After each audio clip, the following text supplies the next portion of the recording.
Hi everyone, welcome to this conversation on intimacy and self-care in Romeo and Juliet. This is a part of a bigger conversation series in collaboration with The Blueprint, an organization dedicated to training artists of color, and Black Girls Love the BARD, which is reimagining and re-examining Shakespeare through the lens of BIPOC women and non-binary people. My name is Jordan Taylor. I use she, they pronouns, and I am an artist. I am an intimacy director in training, and I am also an activist, and I have done training with The Blueprint in the past. And so we should get started with some introductions. Shaleah, would you like to start? Sure. Hi, everybody. My name is Shaleah Adkisson. I use she, her pronouns. Coming to you from New York City, Muncie, Lenape land. And I am an actor and singer and director, and I am a member of the Black Girls Love the Bard company of Romeo and Juliet.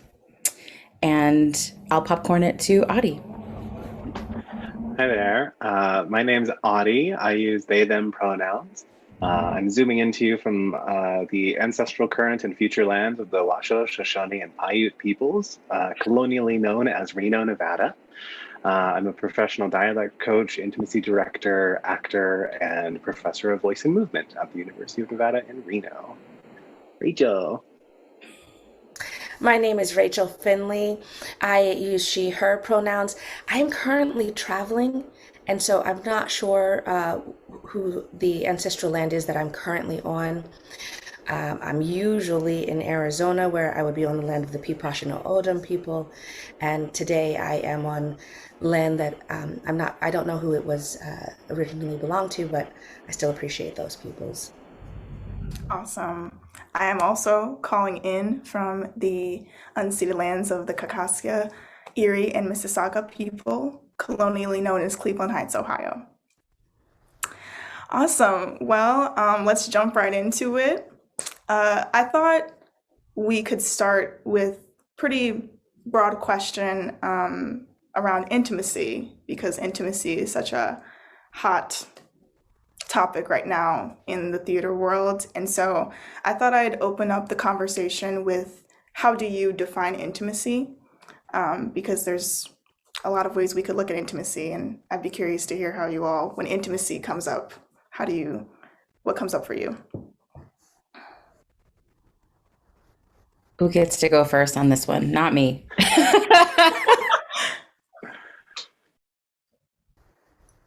Yeah, I mean, I think, like you said, it is an important topic at the forefront of our work right now, and there are so many different ways to approach intimacy. I think a lot of people's gut reaction is that intimacy is about the simulated romance or simulated intercourse on stage, but really, as an intimacy director, I think intimacy really is anything that draws on an actor's lived experience, or vulnerable elements of an actor's lived experience for performance.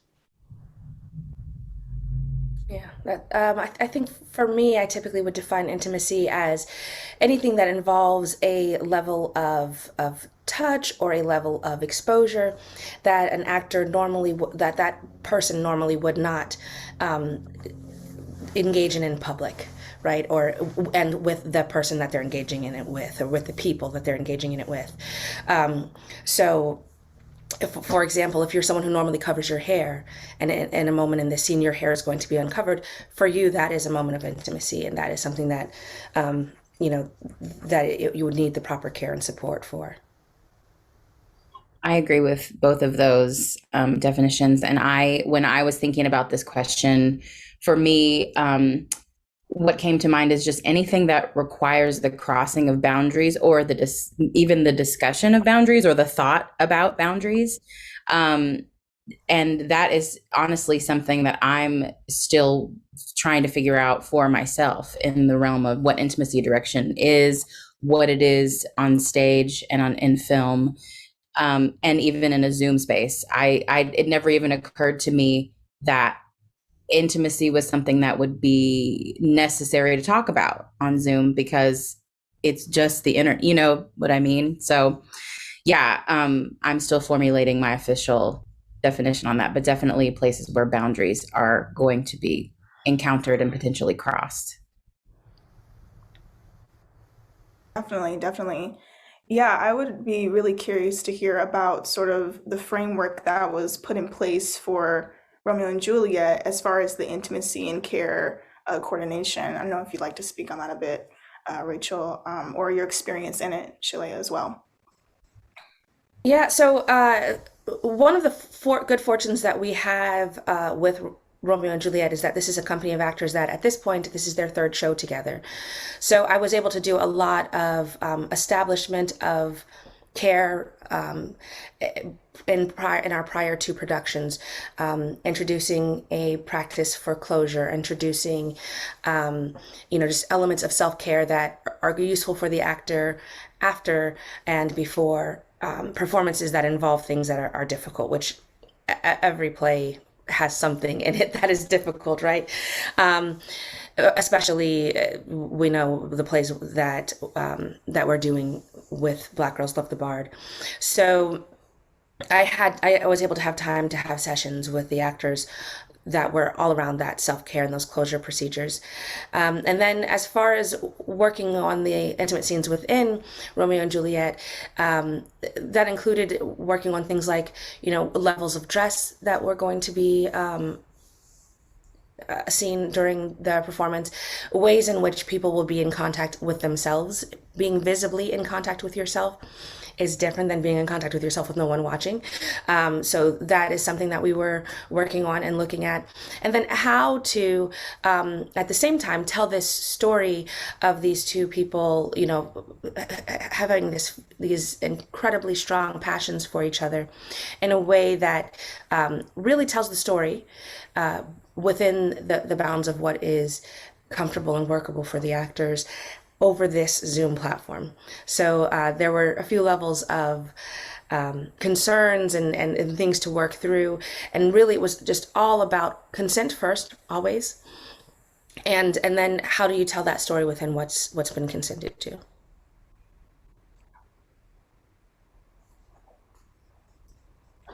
Shaleah, do you have any thoughts around your experience in having sort of that foundation of intimacy and self-care, Rachel, there to uplift your company? Anything about that? I unfortunately I have not gotten to participate in any intimacy sessions with Rachel, like for specific scenes, because I haven't been in any of those moments. But I will say that I did participate in, I believe it was slated as a meditation and grounding session, maybe during the first production. Rachel, is that right? And just the fact that it even existed and it was an option for us to have before we started a rehearsal process already blew my mind. And then just the way I was able to step into the rehearsal day after having had, I believe it was like a 45-minute or hour-long session, to just connect to where we were and to let people speak how they felt into the space. Even the asking, how are you doing, is something that is very foreign to me as an actor. Just has shaped the way I've shown up throughout the entire process, because I have said from the beginning that I believe Black Girls Love the Bard. They say that they are a care-centered organization, and I do sincerely believe that. And having Rachel available to us and actively participating as these rehearsal processes go, and being able to see, as an audience member, getting to see the work that is done in the scenes with the people that have these more close, intimate moments has been really fascinating to me.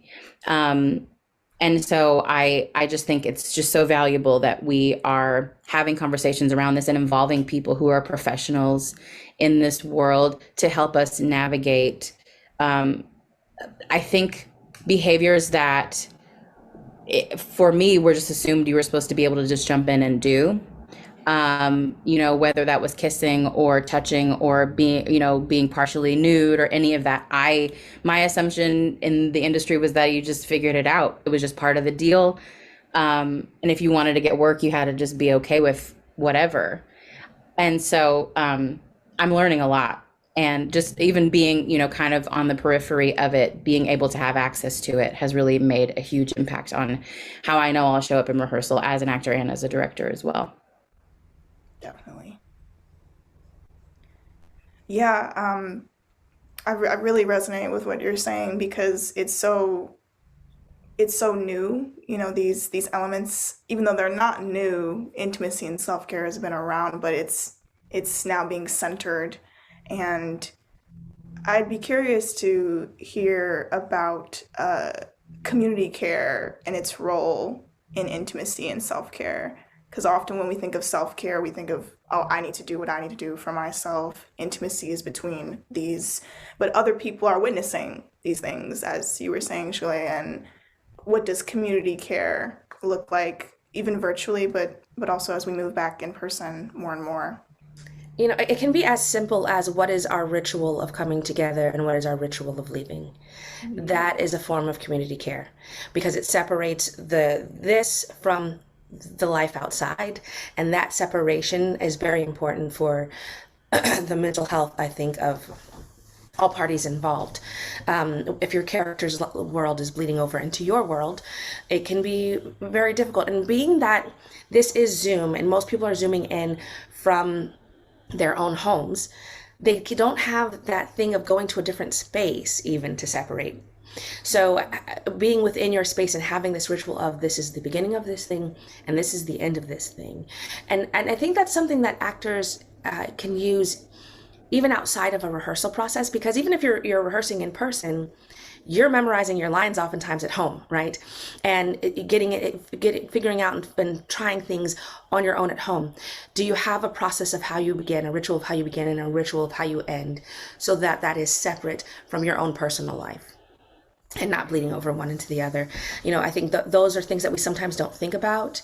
But that institution of ritual really is so valuable and so helpful. Mm, for sure. It makes me think about, showmances as well, and closure being a tool to prevent those. And, know, Yeah, because it not that you can't meet somebody at work that you end up, finding that you connect with, but you don't want to connect with them because your character's connected with each other, right? So can that be totally separate? And then if later outside of, the show, you realize, no, I actually really do like this person, and they realize, oh no, I actually really do like you, then you know that you're actually like each other and that you're not still in character. So that even makes it a better connection if that happens, right? But if the connection happened while you were in character and now you're not in character anymore, there's always that question of, did we really even like each other? So it's better to just not be in that position in the first place. yeah. And even sort of like trauma bonding, I thought about that came up in my mind as well.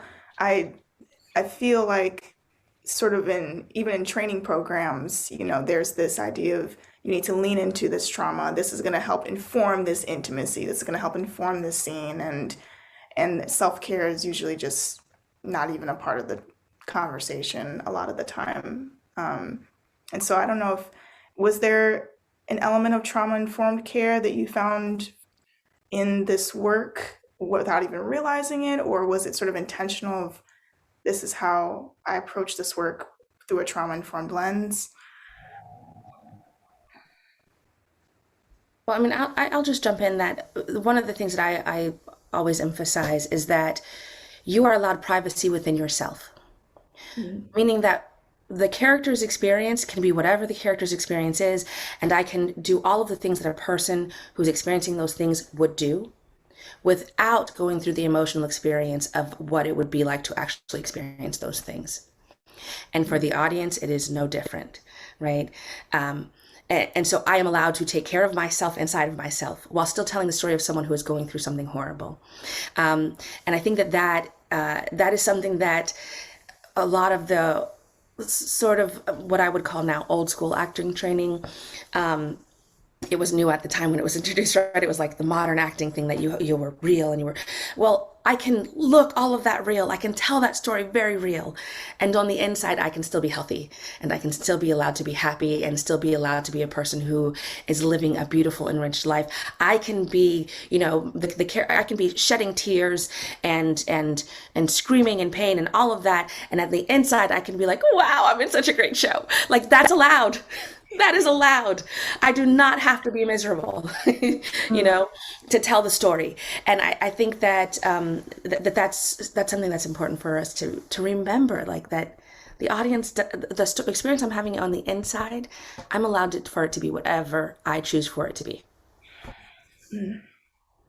Yes.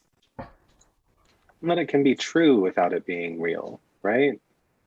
Like this, I can live truthfully under these imaginary circumstances. I do not have to actually subject myself to the things that are within this production. Like, we can accept that. There's a quote I love that I don't know who said it. So I probably should look it up and find out who said it. But I love this quote, which is that politicians use the truth to tell lies. Artists use lies to tell the truth, right? So we're using fiction to get at something that is true.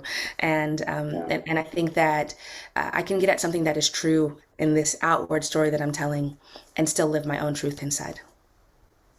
Absolutely. And those tools that you're offering to the actors too, within the meditation and grounding that you were talking about earlier, that's rooted in self-care and in trauma-informed care, grounding into the present moment, grounding into your body, sensing what is your real, so that we have that baseline before we start to jump into the imagined truth.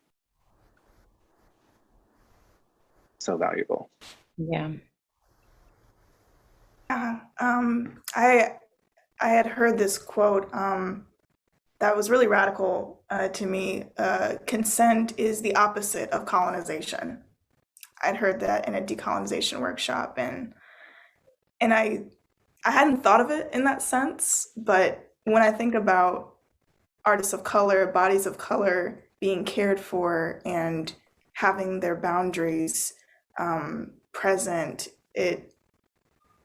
I think it is very radical for Black Girls Love the BARD, for the Blueprint, because of that historical context of our bodies not being centered or our not having agency over our own bodies.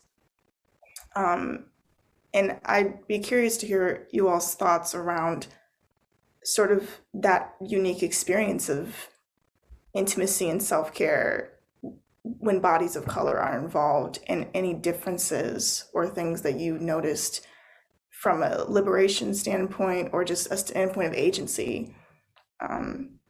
You know, Jordan, that quote, colonization, consent is the opposite of colonization. Is that what it was? Yeah. It just made me think about my experience in the theater as a young person, very often being the token Black or brown anyone in any production.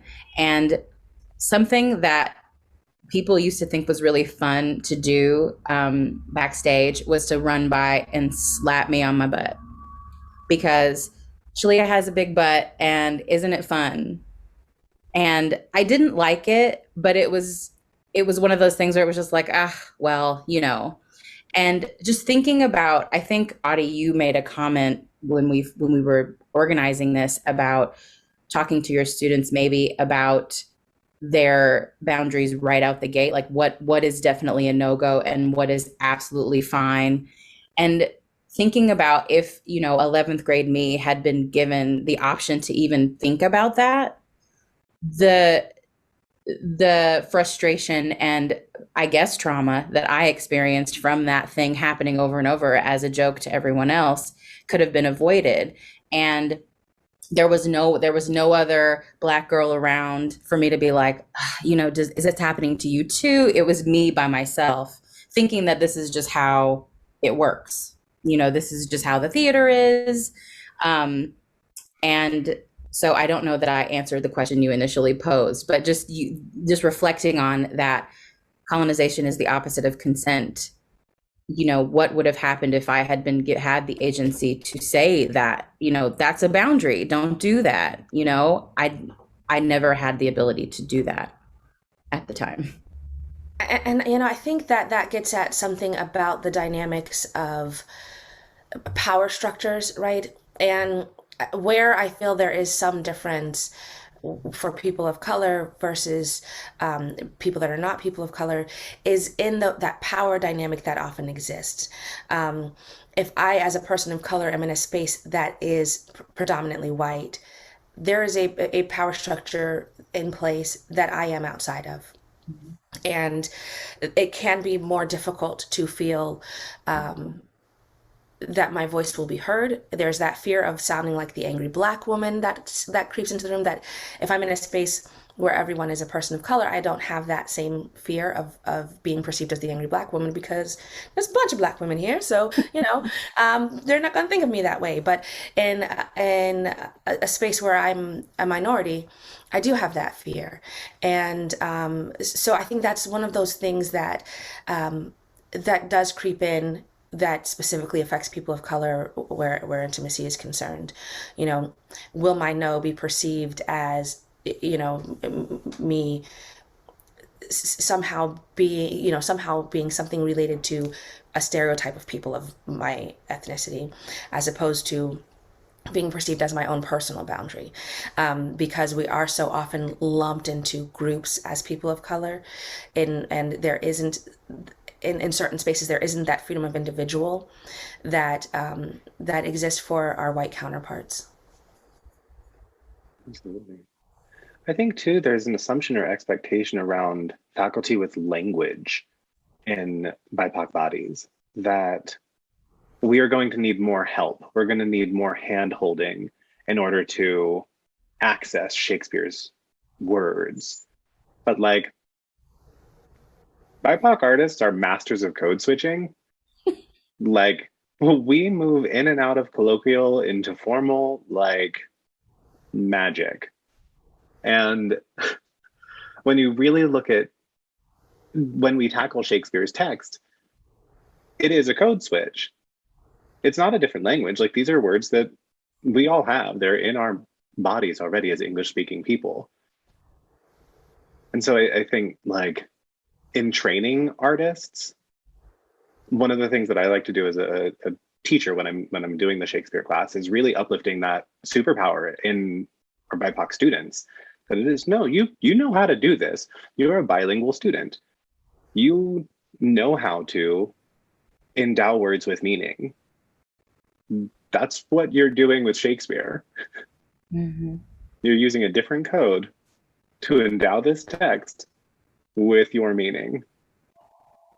I think we really need to start uplifting that with our BIPOC students and BIPOC actors. Like, you got this. Shakespeare's not just for white people.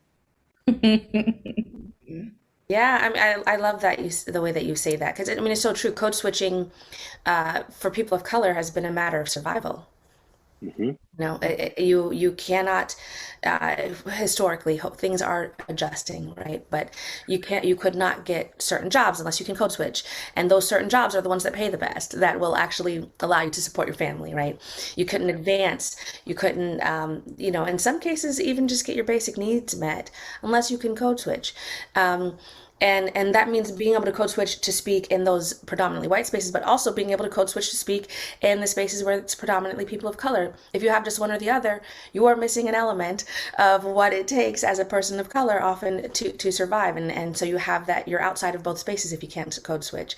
And so it becomes very vital for us in a way that it may not be for others. Yeah, I really love that, Adi, the idea that code switching can be utilized in looking at Shakespeare. I think that's really powerful. And even for the viewer, right? Someone who may, I feel like kind of globally, if you say Shakespeare, everyone immediately knows at least Romeo and Juliet, right? They know you're talking about this white man who wrote these plays.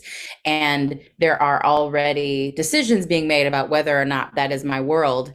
And so even bringing to the attention that even someone who is an audience member, it has the ability to code switch their way into understanding this text, even though it may be something that seems like it's for a group that they're not a part of. That's really great. Yeah, I'm gonna write that down.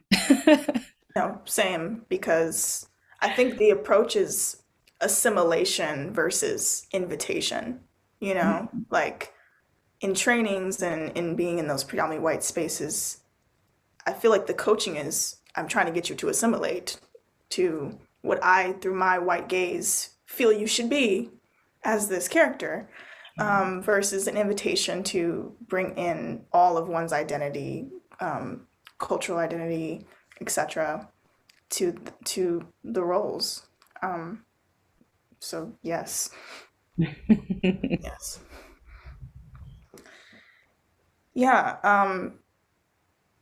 Yeah, I really love what you said about that. I love that. I'd like to pivot a little bit, because I love where this conversation is going, to sort of a realm about misconceptions when it comes to intimacy and self-care, because I think there's a lot of information that's being put out and a lot of conversations being had about what intimacy is and should look like, what self-care is during these intimate moments. And so I'd be curious to hear, like, what have you been hearing, or what are things you've listened to where you're like, I think this is a little bit problematic, if you had any thoughts around those. Yeah. Well, one of the things that I have had come up a lot is, it's going to be just a lot of asking permission, too much asking permission. I've had people say that about intimacy coordinating. And if you're afraid of asking permission, then maybe you're asking people to do things that you shouldn't be asking them to do, right? You should be asking permission before you do things to other people's bodies. Like that should be normal. And so if that is not the norm for you, that doesn't mean that you shouldn't have an intimacy coordinator. It means maybe there's some time to take some self-reflection, right? Maybe you're not used to asking for permission because no one ever asked it of you. And so maybe there's something there that needs to be healed. But regardless, this disregard for other people's boundaries is not healthy, is not safe. And most likely, if you're disregarding other people's boundaries in that way, there may be boundaries that you haven't even explored because you've been under this assumption that there should not be a need for permission, and there may be harm that you've done to yourself. And so I think that there's a lot of this, and this is something I've mostly heard from older men, that this idea that, it's a lot of asking permission. And I think fewer of them would be in trouble if they did a lot of asking permission. So maybe it's time for a change. Absolutely. That's the thing, like, we get the misconception that it takes so much time. It takes so much time to do a check-in. It takes so much time to do a grounding practice and some self-care work and to establish your boundaries. I bet it takes less time than a lawsuit. Mm-hmm. Well, yes. And it also takes less time than the undoing of harm. right. Exactly, right? Mm-hmm. Mm-hmm. Yeah. I mean, even like I said before, the idea that even when I've told people, we have a staff intimacy director, and people are like, for Zoom. And initially I was like, yeah, they're really going above and beyond, but I think in the conversation we had prior, the idea that you're even letting people see a part of your home, like that was a mind-blowing thing to me. It's like, right, this is my house. Normally, nobody would see this unless they came over to visit me. And, maybe, I have to blur my background because there are people moving around in my space and I don't want them to be seen, or maybe I'm not proud of how things look behind me, or, that is a level of intimacy that I didn't even realize I was participating in. And so, yeah, it's like, the making of the time for these things that are new, like even thinking about the realm of DEI coordination, with businesses, and the idea that we can talk about these things on the DEI council, but we can't bring it to a staff meeting with the full staff because we really don't do that here. And there's really not enough time. Well, how do we execute any kind of change if we don't make the time? Maybe you're used to having all these hours to rehearse. Maybe 30 minutes is necessary to check in with your actors to make sure everyone is okay that day. And if they're not, putting things in place to make sure that that actor can get where they need to be, or maybe they need to leave, like those kinds of things. Yeah, but the lack of time, the asking of permission, Adi, you're right. All of that is going to take a lot less time and a lot less money than a than a lawsuit if those things are not taken care of and people are not cared for in the process. Yeah, and speaking of people being cared for, right? So there's the aspect of intimacy, but then there's also the aspect of overall wellness, right? And if you're having the actors and the crew and the production team working incredibly long hours where they're not getting a chance for any rest, we've had so many people in this industry that have had all kinds of health problems as a result of doing this work, or have had car accidents as a result of driving home and falling asleep, or so if we're not conscious of the overall wellness, we may think we're getting more done because it's more hours, but in fact people are less productive. And what I have found in the productions recently that I've been able to be a part of, where care was put forward as a primary concern, is that beautiful work has been created while people were still perfectly healthy. Right. And so this idea that, well, it's always been done that way. We have to have 10 out of 12s. You can't put on a show without 10 out of 12s. It's false. You can put on a show without 10 out of 12s. You can put on a beautiful show without 10 out of 12s. I've seen it done, so I know it's possible. It's that we just have to rethink the way that we're approaching the work and rethink what is the priority. Because people who are well and rested do better work in a lesser amount of time than people who are exhausted and at their wits' end and overwhelmed, and it ends up being better for everyone. Yeah, Absolutely. yeah. I love that. There's Sorry. sorry. I think there are so many things that have been considered a badge of honor in this world, like the lack of boundaries and I'm in tech, and the lack of sleep and the lack of time to see your family and those kinds of things. And I think that on some level, some of that, like I have a friend that in the discussion of the 10 out of 12s, and what about holidays, and what about I've missed weddings and those kinds of things, and his stance was, right, but as performers we use our gifts to create events, to participate in events that folks who don't do this can come participate in. Maybe the holiday is the only time they have to see this production, right? So his stance is that we do kind of sign up for the giving away of some of those things.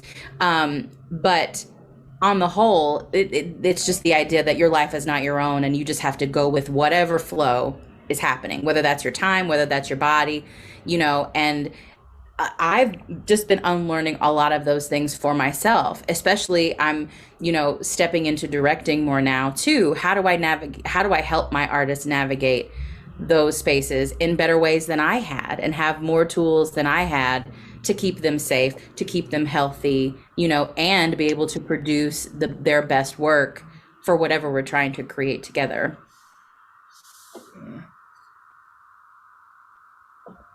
Adi, were you going to say something also? Yeah. I mean, I'm just digesting what Shaleah just said too. I think that level of sacrifice just breeds resentment. And so going in, like Rachel has me thinking of this now, intimacy is a tool for sustainability. Like, Right. it is the undoing of that bleeding artist concept. It is that opportunity to make it work for longer. Yeah. Intimacy is a tool for sustainability. That's what's in my brain right now. Mm-hmm. Yeah, like what he was saying about, well, you sign on for this because that may be the only time that people can come to see the show. For some people, that holiday may not be important, and those people can go ahead and do a show on that holiday. But if that holiday is of great importance to you, then you should not be the one performing on that holiday. And there's no reason why someone else can't do it that day, you know? I think that there still should always be that thing of choice. It's the fact of making actors feel like, if you don't do this, then you're not a dedicated actor. If you don't suffer for your art. That is very selfish of the people asking that of you, right? Because would you prefer for the artist to make this really great art for a very short amount of time and then die, right? Which happens. Or would you prefer for them to live a long time and make a whole huge body of beautiful art? I prefer for them to live a long time and make a whole huge body of art, or even not make a whole huge body of art, but live a really happy, wonderful life, right? I care as much about the well-being of that artist and what their life experience is as about what they're giving to the world. And artists are some of the only people, like we're one of the few groups of people who are expected to suffer for other people's joy. Amen. You know, it's asked of artists and teachers. You know, we're all supposed to be saints who suffer for other people's joy. And, you know, yes, we all can take some sacrifice for the joy of others, but there needs to be balance. I should not be sacrificing to the point where I am endangering myself and destroying my own well-being for someone else's joy. There has to be balance. I have to be taking care of myself.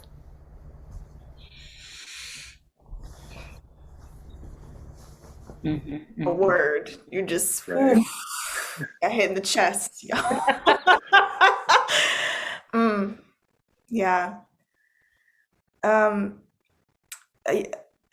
Shaleah, you had said something earlier that was resonating with me as well, about helping others navigate spaces and giving them the tools to navigate spaces. And it just had me thinking a lot about how the intimacy world, this world is dominated by white women right now. I'm gonna say it. And oftentimes you will find yourself in a space, if you are an artist of color, with a white intimacy director or a coordinator, and which could be fine, but I also want to uplift that discussion of power dynamics and having agency over your own body in those dynamics where a white body is directing, is guiding a body of color in whatever context of this show or production is.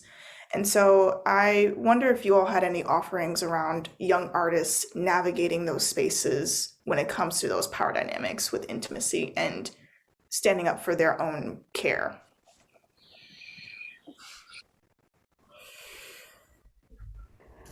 I just want to throw out there that in my experiences, white women have been some of the people who have been the most supportive of me in my career and really gone out of their way to provide me opportunities. And white women have also been some of the people who have done the most accidental harm to me in my life as well. So there's that sort of thing of both things existing, because I think sometimes the people who want to help, when they harm, it hurts worse, right? Because they want so badly to help, and you know that they want to help, and then there's this thing of like, how do I let this person know that they've hurt me, who I know doesn't want to hurt me? And then it's like, oh, I'm hurting them by letting them know that they hurt me, you know? And so there's this sort of thing of, now I have this hurt that I'm trying to hide for the sake of not hurting this person. That has been my most often my experience when it comes to that specific experience of working in spaces with white women. And what has actually been the most freeing for me is to re-look at the way that I think about it, and to think of it as, this person does not want to hurt me. They do not want to hurt anyone. And by telling them that this thing that they've said or done hurt me, I can help them not hurt someone else, which is something that they also don't want to do. So in fact, by telling them this, I am helping them too. Keeping in mind that also by telling them this, like, so when a person brings to you that you have hurt them, they are making themselves vulnerable. So that's something I want to just throw out there also, because people receiving this, being told, hey, something that you said or did hurt me, need to be aware that that person is actually giving you a very valuable gift and giving of themselves in order to do it. They're reopening their wound in order for you to heal together. And so it should be received not with defensiveness, but instead with appreciation, that the person was willing to be that vulnerable and to put themselves through that for the sake of your betterment, not just their own. And I have found that in those instances where I do that in a way where it's clear that I'm saying this because I believe that your intentions are good, and I trust that your intentions are good, and I just want to help your impact align with your intention. That when I approach it in that way, it usually has been received well. Of course, there's exceptions, but those people that are exceptions, that choose not to receive, even when you are offering in a way that is inviting mutual healing, those people who choose not to receive that sharing are people that maybe you need to find a way to separate from having to work with. And so you go up the chains of, letting people know, hey, this is what happened. And it's unfortunate that you may sometimes be in that situation. But I find more often than not, when it is shared that something hurt you and that you want a mutual healing to happen, and that you're sharing it from that place, that most people will receive it in a way that actually allows for some healing to happen. Yeah, it seems another element of this work, this intimacy work, being an avenue for restorative practices, which I think is beautiful. So yeah, just that came up for me as you were speaking, Rachel, about how boundaries and these sort of conversations of closure and communicating consent can be a foundation for building relationships, repairing harm in the artistic community. I want to just throw one more thing out there also, because you spoke specifically about young actors of color. Yeah. And I think something that is extremely valuable for young actors of color is to have mentors that are older than you. And to have both mentors who are people of color and mentors who are not. So that you have people that you can actually go to and talk about these situations and get multiple perspectives of the situation from. I always say you should collect mentors like their Pokemon cards, like get them all, right? You cannot have too many mentors, because for one thing, like just from a purely practical standpoint, the more people who are invested in you doing well, the better you're gonna do, because like your success is their success. Like, I was their mentor. Look at what they're doing now. Like, yes, let them have that celebration, because them having that celebration is what gets you where you are, right? So the more people that you can have who your success is their success, the more likely you're gonna have a lot of success. So there's that. But also, by having multiple mentors with multiple perspectives, you're going to get wisdom that it would take you years to get on your own much more quickly. Yeah. Absolutely. Yeah. First, I want to address, towards the end of your initial question, Jordan, my headphone cut out. So when we look at that video and you see me go weird, it was not in response to the question. Sorry. But I think too, like, I don't know how we do this as young artists of color, but like combating white savior complex, as like, how do we do that? I think from my position as an educator and an intimacy director is training the next generation to remind them, like, you are not coming into this space to be the savior. You are not coming into this space to do performative restorative justice. Like, it's actually to hold space for people. And when you do not have the knowledge or the cultural competency around certain things, either find a consultant or get out of the way. This might not be the job for you. Mm-hmm. And that's okay. Like, we have to stop operating from a position of scarcity in the arts and start operating from a place of abundance. There is enough art in the world to where you do not need to gatekeep. You do not need to prevent the next artist from coming into this space because you think you're not going to get another job later or the next job. Like, it'll be there. Don't you worry. You know, and just to add on to that, taking on work that you're not and you don't have the competency to fulfill is not good for your career. It's actually better if you turn it down and leave space for you to do the work that is right for you, right?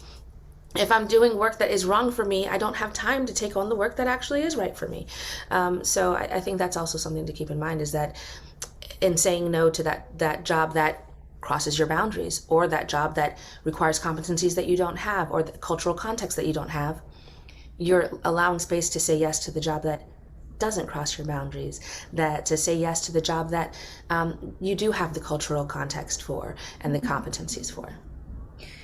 I think that, Rachel, that kind of goes along, or it comes out of the scarcity mindset that Adi mentioned, you know, because that's something I think that we're exposed to from the time we mention, I think I might want to be an actor, to our family or whatever. It's like, well, you know, only somebody has some statistic, only 0.2% of actors that do the thing make it to the thing, and you're not, you know. And so we have, it's in our DNA that, like, well, if I don't blah, blah, blah, then I'm not gonna blah, blah, blah. If I don't take this job, even though it may not be the quite right thing, or it may work against something that I really stand for, or whatever, I may not feel competent, I gotta take it, because if I don't, there's 10 other girls who can do it, or there's 5 other directors who are up for this, who would, you know. And Adi, you're right, there's so much art to be made, and also expanding our perception of what art can be, what art making can be, what having a career in the arts could look like. I mean, you know, 2 years ago, we would not have been doing a conversation like this on this platform. This didn't even exist in this way. So our ability to have Black Girls Love the BARD and be an entirely virtual company, and, you know, that's because of things that were outside of our control. But now we have this whole new way of making art. That's this interesting hybrid of theater and film and media on the whole, you know? So yeah, there's room for all of it. And I think allowing ourselves to be vulnerable when we make mistakes, allowing ourselves to be vulnerable to point out someone else's, you know, behavior that may have been a problem for us. It's definitely something that we have to create space for, be patient with ourselves and others with, as they navigate it too. Yeah, I think I'm really interested just to see how the next several years look in theater, and just observing how we transform, even in, you know, when we're in this world where we're still kind of virtual but still kind of in person. And, you know, it's going to be interesting. You know, there was one thing that you said that I hear so much that I just wanted to jump on, which was, well, if I don't do it, there's hundreds of other girls who will do it. And, you know, my response to that is, let one of them do it. Right? Let one of them do it. If it's not good for you, let one of them do it and do the thing that's good for you. Right? So I you know, because yeah, we hear that all the time. If you don't do it, there's all these other people in line who will do it instead. Okay. All right. Let me go do the thing that I want to do. Yes. And I feel like that goes back to uplifting, you know, the beauty of boundaries, right? Of what are your artistic boundaries, and honoring those boundaries is new for a lot of people because, yeah, we've been operating in this yes and mindset for so long. And if I don't say yes, I the scarcity is gonna run rampant. And so it seems like, at least as I'm listening to you all, that this work is an act of self-care in and of itself because I'm learning to honor boundaries that I never knew I had, or that I'm just finding out about it, maybe. Yeah, and those boundaries, they can change daily, you know? Like I did a directing workshop over the summer, and we had a very brief moment where we spoke about intimacy coordinators and intimacy directing, and the teacher's first thing was like, if it's in the budget, hire an intimacy director, period. Just do that. But if it's not in the budget, here are some tools you can use to approach these moments, as opposed to being like, let's just figure it out. And one of those things was establishing boundaries, like what's a boundary, and checking in on those every day. Because, for instance, when I was in a production of Hair, the musical, and what most people know about Hair is that they get naked, like that's just something that is common. They do drugs and they get naked. And so in our production, there was a naked moment, a nude moment at the end of the first act. And it was always something that the creative team had been very clear about. If you don't want to do this, that is fine. Let us know. We will not block you. We'll block you to leave the stage before this happens. And if you decide tomorrow that you don't want to do this, let stage management know you do not have to be in the scene. So if grandma is going to be in the house on Thursday, and I know that grandma will not make it through the rest of the show if she sees me without clothes on, I can opt out. And that was something that was really wonderful in that production, that I always had an out. And it was never questioned. It was like, so-and-so is not going to be in today. Make sure that her spot is filled when we make the formation. That is because those boundaries can and do shift depending on your circumstances, depending on what happened earlier in the day, depending on some memory maybe that you had, or the way someone did something in rehearsal the day before. I think that has to be acknowledged as well. Yeah, Shaleah, the comment about if it's in the budget, hire an intimacy director. So I think one of the things that when we are navigating the world of intimacy direction and intimacy choreography is also don't continue gatekeeping by only putting the power of navigating intimacy and wellness and self-care in the hands only of trained or certified intimacy directors. You're right. Everyone should be better at being in the room. And so I guess one of the strategies to the initial question that Jordan asked about what advice do you have for young artists of color when they're coming into contact with a bunch of white female presenting intimacy directors? Get trained, girl. Go do the work. And not just because you want to become an intimacy director later in life, but so that you can be better in the room as well, so that you have a better understanding of how to talk to intimacy directors, how to talk to directors, how to talk to people who have never heard the term intimacy direction. Read the first 2 chapters of Staging Sex by Chelsea Pace, product plug, about the tools and techniques for navigating boundaries and what to do when someone does break your boundaries. There's some really good tips in there for us. But yeah, get trained, take a workshop. We're doing so much of it on Zoom now. Mm-hmm. Yeah, I just want to throw one more thing out there too about the if it's in the budget. If it's not in the budget, do I have the budget to do this show? That's a question, right? All right. Yes. Do I have the budget to do this show? And if I don't have the budget to do this show, then maybe I need to do more fundraising before I do this show, right? Because if it's not in the budget to have an intimacy coordinator, is it in my budget to pay for someone else's psychology and psychiatry because I caused harm in the way that I did this production? Is it in my budget to pay lawyers for a lawsuit? Is it in my, like, is it in the budget? If that's the question, then the question is am I prepared to do this show? Mm-hmm. That's real. I feel like you really touched on something there, Rachel, around, how the systems, how white supremacy is always somewhere internalized, because that need, that urgency to just make it happen no matter what, it must be done. Let's go. I find it interesting how that manifests and how intimacy pushes back on that in a lot of ways, I think, which is I also want to name, this is hard work at times, it's hard to say no when we've been conditioned to say yes. We're all unlearning. And I'd be curious to hear about, that sort of journey, right? That this practice of continuing to unlearn, to set your own boundaries as artists, as educators, teachers, what have you taken away from that thus far in your artistic journey?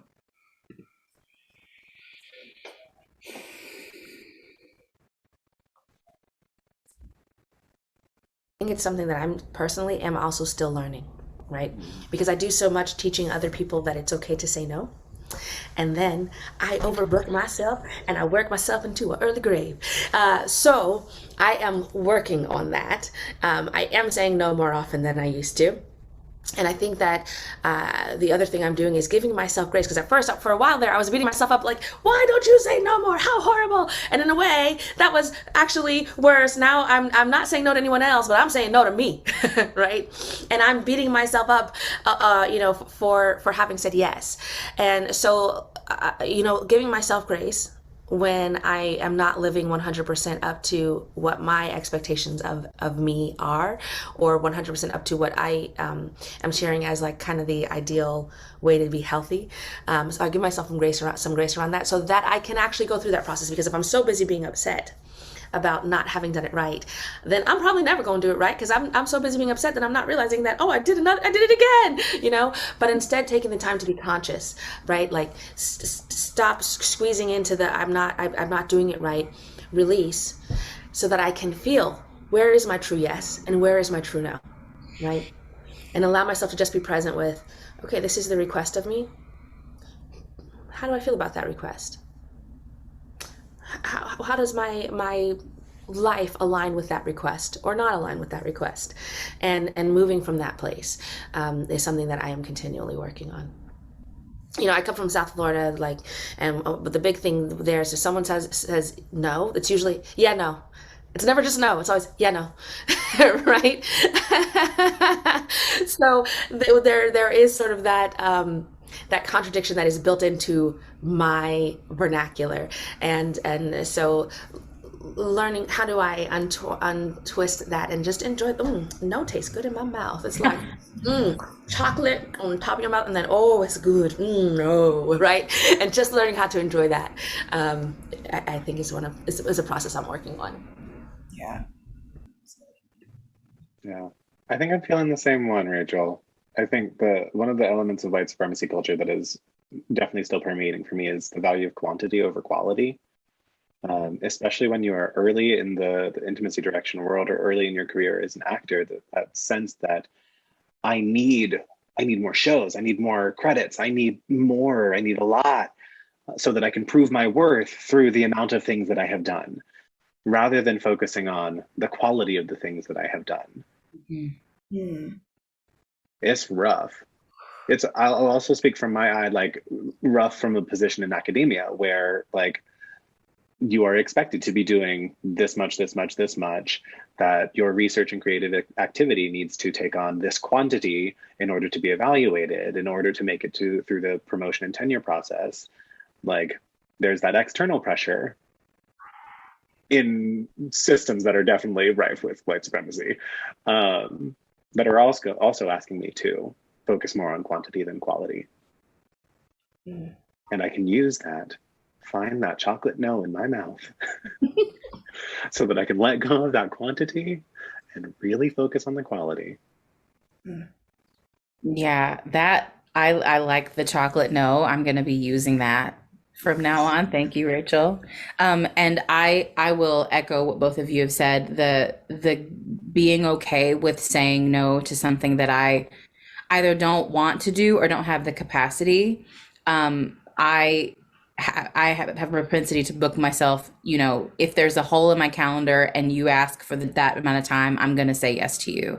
And that's something I've been working on just the past few years of not saying yes out of knee-jerk reaction, but if I say yes to this, am I going to have time to rest? Am I going to have time to do things around the house that I want to do?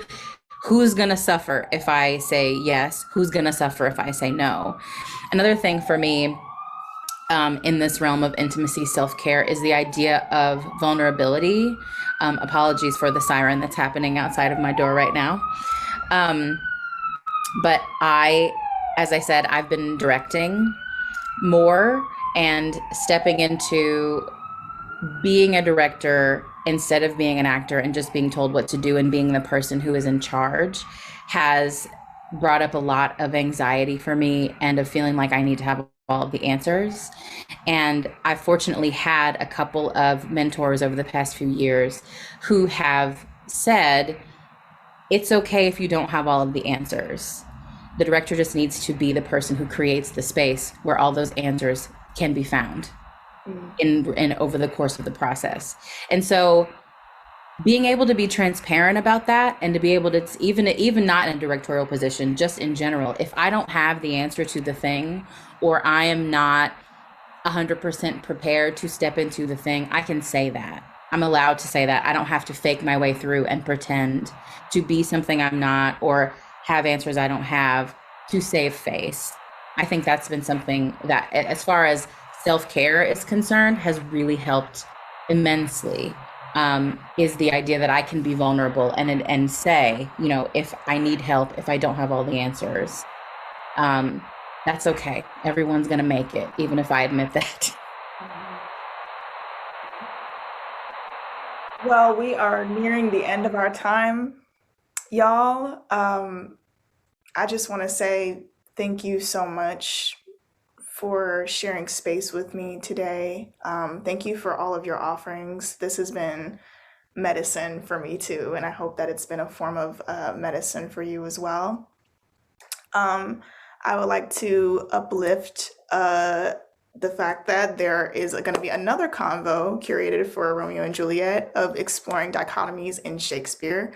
And all convos are available on the Black Girls of the BARD YouTube channel and are free to access for everyone.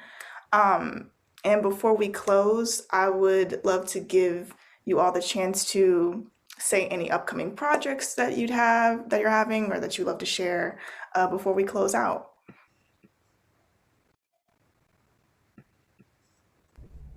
Well, I'm currently working with Baltimore Center Stage on Fires in the Mirror.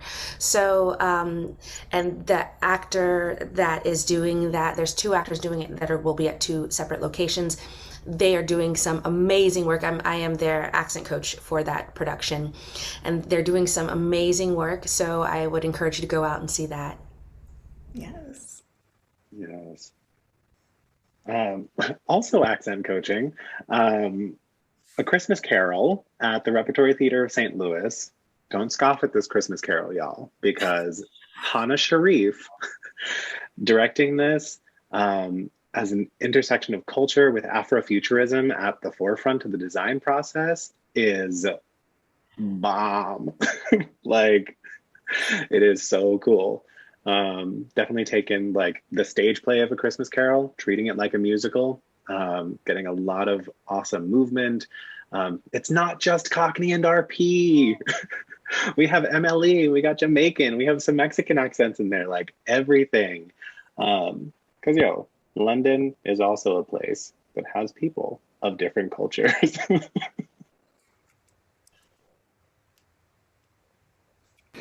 I am working a new full-time position with New York City Center in their education department. So I am busily navigating the idea that I can be a full-time 9-to-5 employee and also be an actor. So stay tuned. Who knows what will be coming down the pike. after this Black Girls Love the BARD season is over, hopefully I'll get to work with this group again.